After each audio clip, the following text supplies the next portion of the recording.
ఈరోజు శ్రీ డొక్కా సీతమ్మ గారి గురించి మరికొన్ని వివరాలు తెలుసుకుందాం. సీతమ్మకు అన్నదానం చేయడం పుట్టుకతో వచ్చిన లక్షణం. అది వారి తండ్రి లక్షణం. ఆ ఊరిలో వాళ్ళ నాన్నగారిని అన్నదానాలకు ప్రసిద్ధిగాంచినట్లుగా చెప్తారు.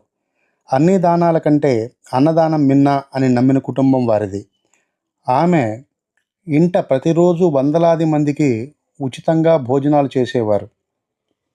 గోదావరి వరదల సమయంలో చుట్టుపక్కల ఉన్నటువంటి లంక గ్రామాలు మునిగిపోతే వాళ్ళు ఆకలితో బాధపడుతుంటే తన భర్త గారితో కలిసి వెళ్ళి వాళ్ళకి అన్నాన్ని ఇతర ఆహారాలను అందించేటువంటి గొప్ప మానవతామూర్తి మన డొక్కా సీతమ్మ గారు.